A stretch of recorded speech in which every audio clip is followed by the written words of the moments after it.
biggest scam in history is on your finger. Look down at your hand for a second, or just picture the last engagement ring you saw. There's a good chance there was a diamond on it, and there's a good chance somebody paid a fortune for that diamond. A month's salary, 2 months, sometimes more. Now here's the part nobody tells you. That diamond is almost worthless, not because it's fake, it's real. It's just that the idea that it's rare, the idea that it's precious, the idea that it means forever, none of that is real. All of it was invented by one company in a marketing meeting, and it might be the most successful lie ever told to the entire human race.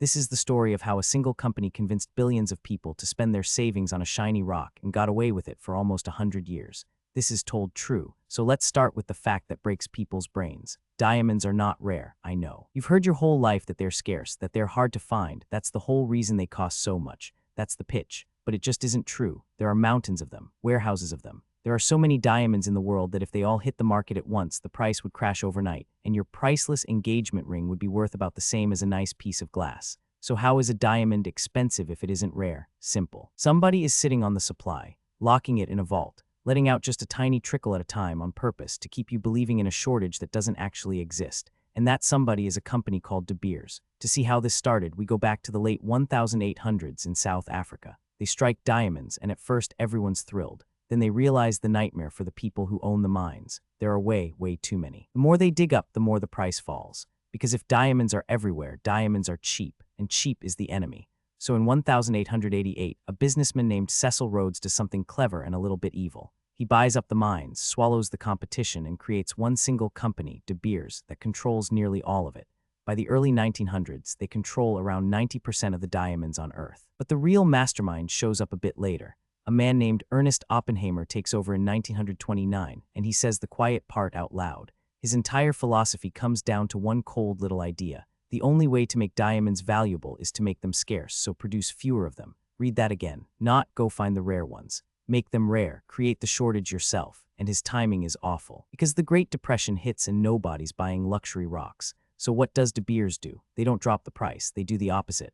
They start shutting their own mines down, choking off their own supply, and here's how far they took it. In 1930, their mines produced over 2 million carats of diamonds. 3 years later, 14,000. They strangled their own production by more than 99%, just to protect the illusion that diamonds were scarce. And by 1937, they were sitting on a stockpile of around 40 million carats. That's roughly 20 years worth of diamonds, locked away in the dark, so you would keep believing there weren't enough to go around. So now they've got their fake scarcity. There's just one tiny problem left. Almost nobody actually wanted a diamond. And this is the part that should genuinely amaze you. Before the 1930s, diamond engagement rings were not a tradition. They weren't even really a thing. If you proposed back then, you might give a ring with a colored stone or a pearl or your grandmother's old heirloom.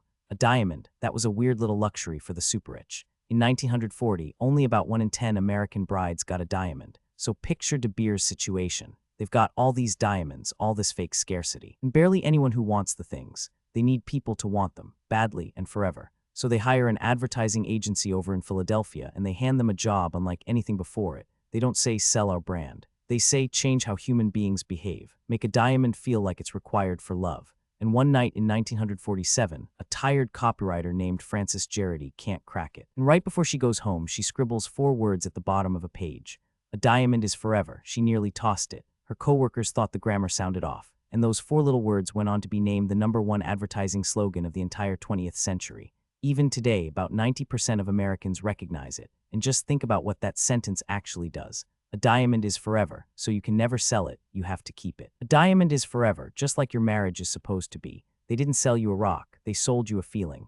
They tied a shiny stone to the most powerful emotion humans have, and then they quietly made the size of the stone into a measurement of how much you love someone. They put diamonds in the movies. They planted glamorous love stories in magazines. They handed rings to celebrities. And slowly, piece by piece, they rewired what an entire civilization believed about romance. And it worked almost scarily well. Remember, 1 in 10 brides had a diamond in 1940. By 1980, it was 8 in 10. In Japan, where a diamond engagement ring was basically unheard of, they went from under 5% to 60% in about 20 years. They didn't discover a tradition. They built one out of thin air in a boardroom. And we've been handing it down to our kids ever since like it came from the beginning of time. Now here's a smaller one, but honestly it's my favorite because it shows you just how far they pushed it. You've heard the rule that you're supposed to spend a couple months' salary on an engagement ring, right? Where do you think that number came from? A wise grandfather? A financial expert? Ancient tradition? Nope. De Beers made it up. They literally ran ads telling men to spend 1 month's salary. Then they got greedier and bumped it. By the 1980s, they were running the line, how can you make 2 months' salary last forever? They invented a price tag for love, and we just accepted it. Millions of people went into debt over a number that some marketing team picked out of thin air to sell more rocks. And here's the gut punch. The thing that exposes the whole con. Try to sell your diamond back. Go on, walk into a jeweler with the ring you paid $5,000 for and ask what they'll give you for it.